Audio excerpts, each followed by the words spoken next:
बहुत बहुत स्वागत है आपका भारत 24 में। साथ में आपके शिखा ठाकुर। वक्त हो गया है हमारे खास बुलेटिन वंदे भारत का, जिसमें हम आपको दिखाएंगे देश दुनिया की हर बड़ी हलचल।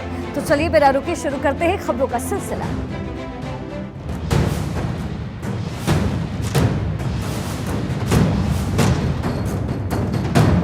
और अब खबर मुजफ्फरनगर से। मुजफ्फरनगर में एनकाउंटर के डर से लूट का आरोपी तख्ती लेकर थाने पहुंच गया, जहां उसने खुद को सरेंडर किया। वहीं प्रयागराज में उमेश पाल हत्याकांड का नया सीसीटीवी फुटेज भी सामने आया, जिसमें गोली लगने के बाद उमेश गली में भागते हुए नजर आ रहा है। आपको एक रिपोर्ट दिखाते हैं। अपराधियों के बीच योगी सरकार के बुलडोजर का खौफ कितना है, अगर इसकी बानगी देखनी हो तो मुजफ्फरनगर से आई इन तस्वीरों को देखिए। इस तस्वीर में एनकाउंटर के डर से लूट का आरोपी बदमाश हाथ में तख्ती लिए थाने पहुंच गया। अपराधी के तख्ती पर लिखा था कि योगी जी माफ करना, गलती मारे से हो गई। ये मामला मंसूरपुर थाना क्षेत्र का है। इससे पहले भी डर की वजह से कई अपराधी थाने पहुंचकर सरेंडर कर चुके हैं। बता दें कि मुजफ्फरनगर में मंगलवार देर शाम चेकिंग के दौरान पुलिस की बाइक सवार 3 बदमाशों से मुठभेड़ हो गई थी। इस दौरान पुलिस की गोली लगने से एक बदमाश घायल हो गया। वहीं अन्य बदमाशों को भी पुलिस ने दबोच लिया था। इस दौरान तीसरा आरोपी पुलिस को चकमा देकर फरार हो गया था। प्रयागराज में 24 फरवरी को हुए उमेश पाल हत्याकांड का नया सीसीटीवी सामने आया है। 32 सेकंड का ये फुटेज उमेश के घर की गली में हुए शूट आउट का है। इसमें गोली लगने के बाद उमेश गली में भागते नजर आ रहे हैं। तभी पीछे से आकर शूटर गुलाम मोहम्मद उन्हें पकड़ लेता है। गर्दन पकड़कर उमेश को झुका देता है।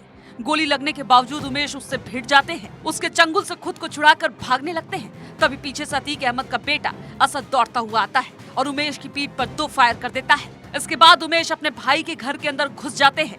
उनका गनर भी गली से उमेश के घर की तरफ भागता है। तभी पीछे से झोले में बम लिए शूटर गुड्डू मुस्लिम आता है। वो बम सिपाही पर फेंक देता है। बम फटने के बाद सीसीटीवी बंद हो जाता है।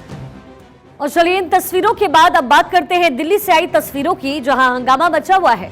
एक और विपक्ष अडानी मामले पर जेपीसी की मांग कर रहा है, तो वहीं दूसरी ओर सरकार के मंत्री राहुल गांधी की टिप्पणी पर माफी मांगने को लगातार कह रहे हैं।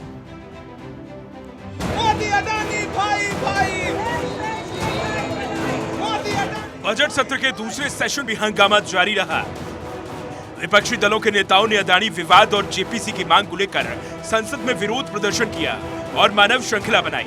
कांग्रेस नेता मल्लिकार्जुन खड़गे ने इस मौके पर कहा कि जिस मांग को लेकर हमने कल विरोध प्रदर्शन किया था, आज भी वही है। हमारी जेपीसी की मांग है, लेकिन यह सरकार मान ही नहीं रही, इसलिए आज हमने मानव श्रृंखला बनाई।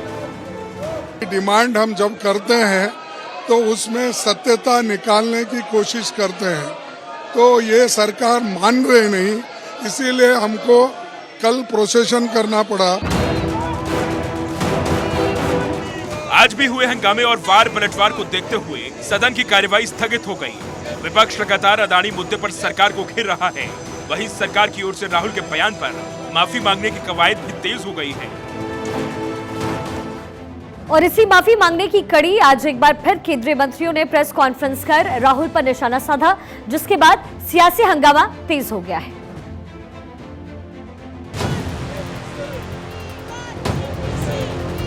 केंद्रीय मंत्री पीयूष गोयल ने कहा है कि माफी मांगने से कोई छोटा नहीं हो जाता और राहुल को माफी मांग लेनी चाहिए। मैं समझता हूं कि माफी मांगने से आदमी बड़ा बनता है।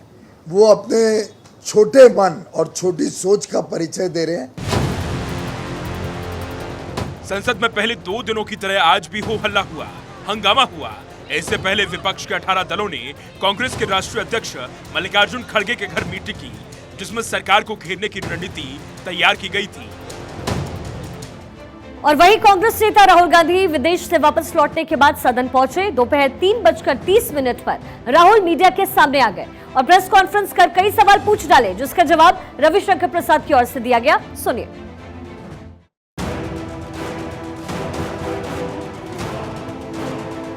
क्योंकि राहुल गांधी लगातार अडानी मुद्दे को लेकर सरकार की आलोचना कर रहे हैं, प्रेस कॉन्फ्रेंस में उन्होंने बताया कि संसद में उन्हें बोलने नहीं दिया जा रहा है। मैंने स्पीकर से कहा कि मैं पार्लियामेंट में बोलना चाहता हूं, अपनी बात रखना चाहता हूं, तो मेरा हक है कि मुझे पार्लियामेंट हाउस में अपनी बात रखनी देनी चाहिए।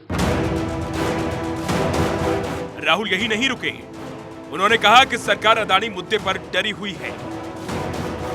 सरकार और प्रधानमंत्री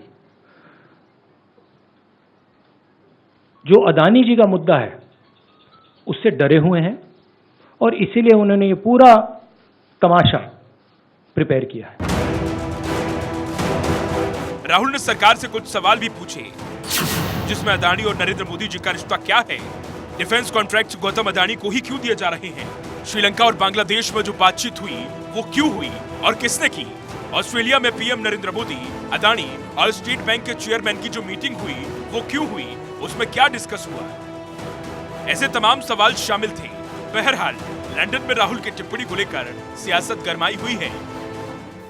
आज उन्होंने प्रेस में ऐसी कोई बात नहीं की कि उन्हें खेद है जो उनके द्वारा कहा गया। बीजेपी का स्पष्ट आरोप है, राहुल गांधी को माफी मांगना चाहिए। उधर विपक्ष अदानी मुद्दे पर लगातार जेपीसी की मांग कर रहा है।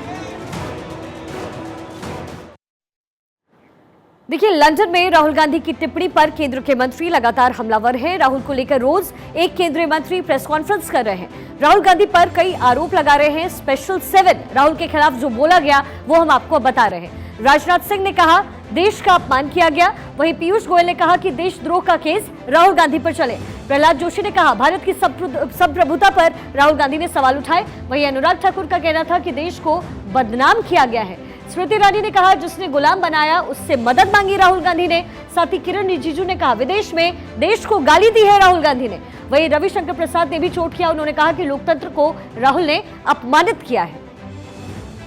देखिए, बजट सत्र का दूसरा सेशन लगातार हंगामे की भेंट चढ़ता जा रहा है। बीते 4 दिन से सदन की कार्यवाही नहीं चल पा रही है। पहला दिन सत्र शुरू होते ही वहां हंगामा हुआ, वहीं फिर दूसरे दिन सत्र के दूसरे दिन भी हंगामा बरपा रहा। पहले सदन 2 बजे तक स्थगित हुआ, फिर अगले दिन मंगलवार तक ये स्थगित हो गया। दूसरे दिन हंगामा बढ़ने के साथ ही सदन 2 बजे तक के लिए स्थगित हुई। 2 बजे कार्यवाही की शुरुआत हुई, लेकिन मात्र 5 मिनट बाद ही अगले दिन बुधवार तक के लिए सदन स्थगित कर दिया गया। तीसरे दिन 11 बजे कार्यवाही की शुरुआत होती है, विपक्ष हंगामा करता है और फिर से सदन स्थगित कर दिया जाता है। वहीं चौथे दिन सदन शुरू होने के 2 मिनट के अंदर हंगामा पहले होता है। पहले 2 बजे तक के लिए सदन को स्थगित करना पड़ता है और फिर अगले दिन तक के लिए सदन को स्थगित कर दिया जाता है। तो ये 4 दिनों के आंकड़े हैं। लगातार चौथे दिन सदन हंगामे की भेंट चढ़ चुका है। प्रश्नकाल और शून्यकाल भी पूरी तरीके से बाधित है। एक रिपोर्ट के अनुसार संसद की कार्यवाही पर प्रति घंटे खर्च होते हैं तकरीबन 1 करोड़ 50 लाख रुपए। सुबह 11 बजे से संसद का कामकाज शुरू होता है और अमूमन 6 बजे तक चलता रहता है, लेकिन ये चारों ही दिन हंगामा बरपा रहा। देखिए, हालांकि कभी कभी देर रात तक भी ये कार्यवाही चलती है। इसमें 1 बजे से 2 बजे तक का समय लंच का होता है। कभी कभी लंच का समय जरूरत के हिसाब से बदल भी जाता है और जरूरत के हिसाब से इसे खत्म भी किया जा सकता है। ये निर्णय लेने का अधिकार पूरी तरीके से स्पीकर के पास होता है, लेकिन इन 4 दिनों में सदन के स्थगित होने से सोचिए देश का आखिर कितना नुकसान हो रहा है।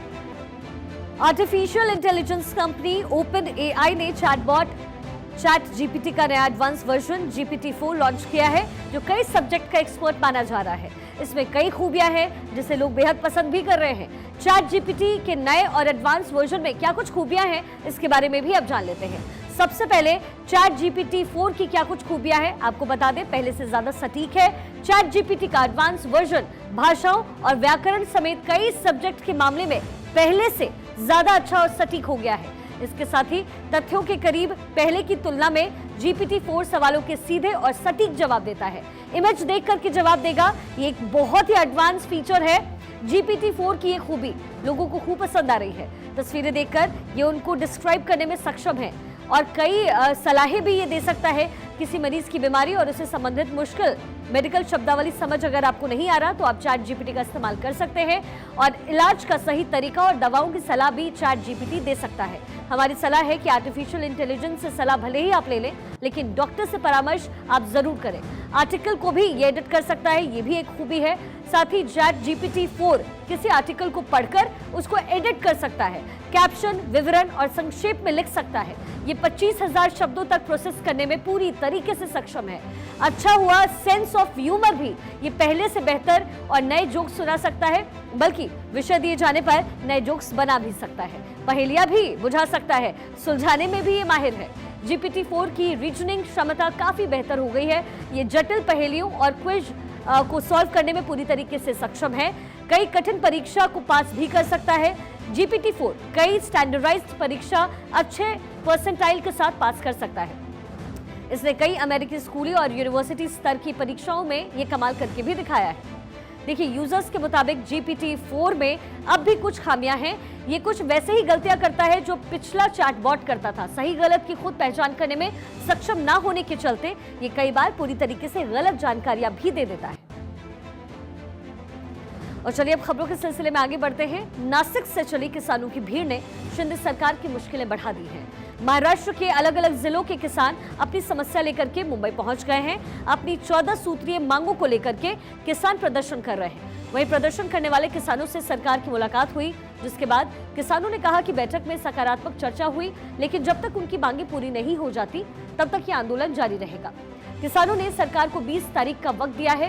किसानों ने कहा है कि अगर 20 तारीख तक सरकार अपने वादे के मुताबिक काम नहीं करती तब आंदोलन तेज होगा।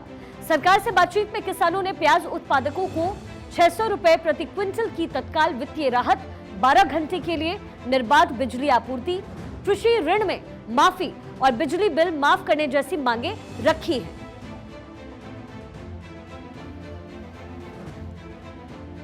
थाने के पास शाहपुर से तेजी से मुंबई की तरफ ये किसान अपनी मांगों को मनवाने के लिए कूच कर चुके हैं। 14 मांगे हैं उनकी जो वो सरकार के सामने रख रहे हैं और उसे पूरा करवाने की उनकी पुरजोर कोशिश है। ये किसान लगातार अपनी मांगों को उनके सामने रख रहे हैं। उनका कहना है कि जब तक सरकार उनकी मांगों को नहीं मानती तब तक उनकी ये जो रैली है, उनका मोर्चा जारी रहेगा। आप देख सकते हैं हजारों की संख्या में पीछे किसान लगातार मुंबई की ओर कूच कर रहे हैं। इस समय ये शाहपुर के पास में हैं। किसानों के नेता हमारे साथ अजीत नवले जी हैं। अजीत जी, क्या कुछ कहना चाहते हो आप? ये जो जनता है, ये जो किसानों का जत्था है, समूह है, वो आपके साथ जिस तरीके से समर्थन में जुड़ा हुआ है, क्या सरकार तक उनकी आवाज़ पहुंच पा रही है? जिस प्रकार से किसान शामिल हुए हैं, जिस प्रकार से मीडिया ने भी हमें मदद की है, बुद्धिजीवियों ने मदद की है, आम जनता और आम किसान मन से इस आंदोलन के साथ जुड़ा है, मुझे पूरा विश्वास है कि सरकार अब इस आंदोलन को नज़रअंदाज नहीं कर सकती। आपकी जो मांगे हैं वो कल आप लोगों ने 14 मांगे रखी थी, प्रमुख मांग क्या है? प्रमुख मांग ये है जो प्याज के जो दर गिरे हैं, बहुत बुरी तरह से गिरे हैं और बहुत नुकसान हो गया है, उसको मुआवजा देना चाहिए। ये राज्य सरकार ने 300 रुपये की जो घोषणा की है हमें बिल्कुल मंजूर नहीं है। कम से कम 600 रुपये का मुआवजा मिलना चाहिए। ये हमारे जो किसान भाई हैं वो इतने दूर से 5वें दिन चल रहे हैं, क्या बोल रहे हैं कि खाना खाएंगे नहीं है? नहीं खाना दोपहर से नहीं खाए, फक्त नाश्ता केला का? हाँ, नाश्ता सकाळी केला। पाणी बिणी बरोबर? पाणी मिळतं। तो सिर्फ नाश्ते पे चल रहे हैं, पानी पी रहे हैं, और आज 5वां दिन है। 5वां दिवस आहे। सोने होने का कैसे रहता है? ते असं उघड्यावरच कुठे आतरून घ्यायचं रोड क्या बोल रहे हैं? हे रोड पेच होते रात को रोड पे। आणि जेवण किती वाजता भेटणार आहे? आता खाल्लं तर उद्या सकाळी ह्याच टाइम अभी जैसे रात को करेंगे ना, फिर रात को ही भोजन। मतलब अगर रात को खाया एक दिन पहले तो फिर अब रात में ही खाएंगे। छोटे छोटे बच्चे वो कैसे कर रहे हैं? ते काय करतात? उनका भी सेम है वैसा ही, जैसा इनको खाना मिलता है, जैसा सोना है, जैसा वो बच्चे भी, वैसे बच्चे भी। तो किसानों की जो ये मांग है उसके लिए बच्चे भी आंदोलन कर रहे हैं। आणि बाई पैर में दर्द भी हो रहा है, चप्पल भी देखिए टूट रही है।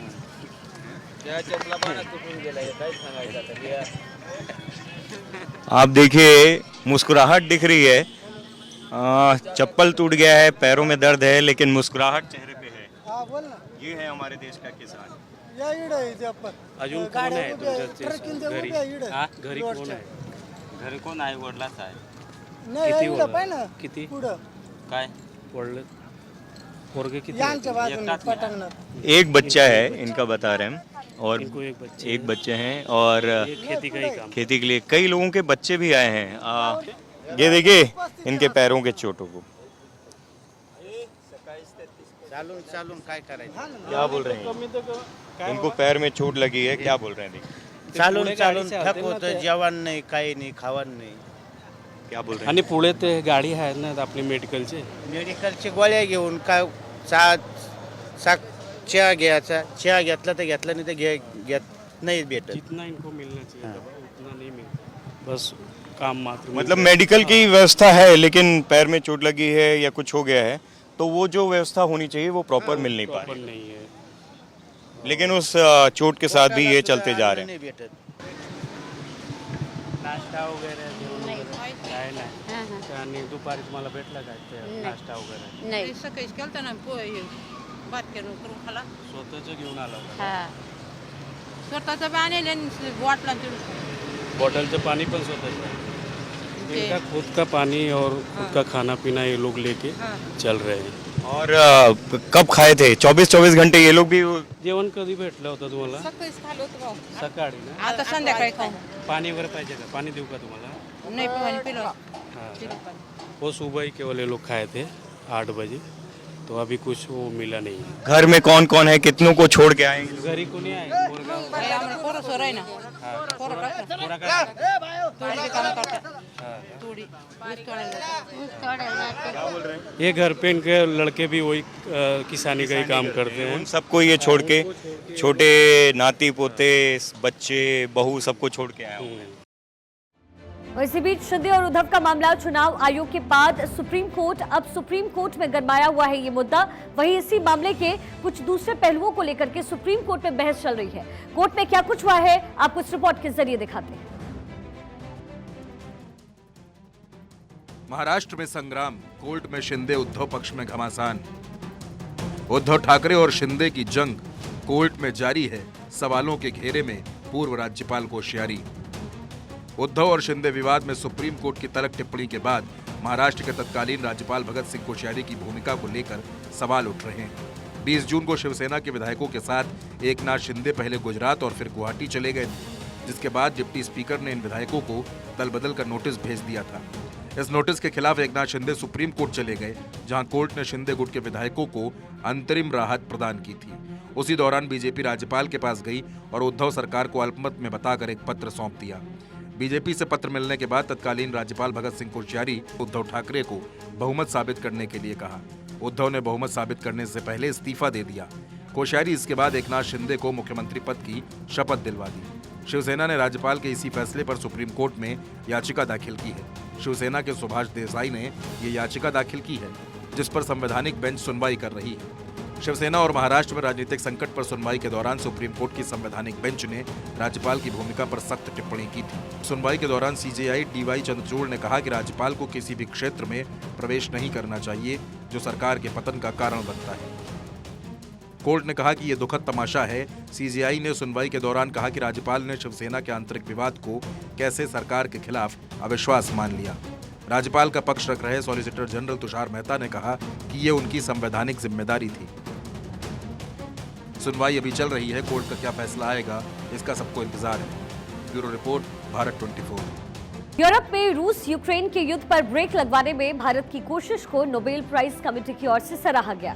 नोबेल कमेटी के डेप्यूटी लीडर असल तोजे ने कहा कि भारतीय प्रधानमंत्री नरेंद्र मोदी ने जिस तरीके से रूसी राष्ट्रपति को समझाया वो काबिले तारीफ है और यही वजह है कि नोबेल प्राइज कमेटी के डेप्यूटी लीडर एसले तोजे ने पीएम मोदी को शांति पुरस्कार का सबसे बड़ा दावेदार बताया।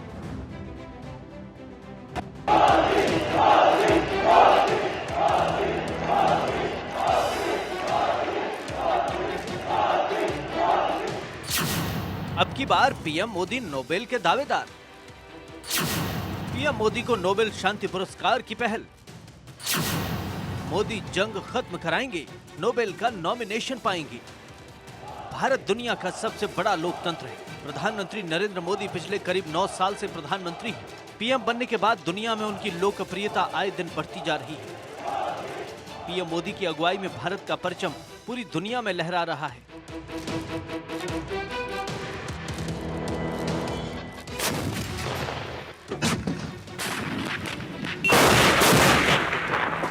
रूस और यूक्रेन के बीच जंग पिछले साल भर से ज्यादा वक्त से जारी है और इस युद्ध पर ब्रेक लगाने के लिए पीएम मोदी लगातार कोशिश में जुटे हैं। इस कोशिश को नोबेल प्राइज कमेटी की तरफ से सराहा गया है। नोबेल कमेटी के डिप्टी लीडर एस्ले तोजे ने पीएम मोदी की तारीफ करते हुए कहा कि वे बेहद भरोसेमंद नेता हैं और दुनिया में शांति स्थापित कर सकते हैं। Prime Minister Modi's statement was more an expression of hope than of reality, because unfortunately two great powers, Russia and the United States, are very close to coming to blows. And I think the signal from India is this is not the way we should resolve disputes in the world today. And I think that he has the vast majority of the world's population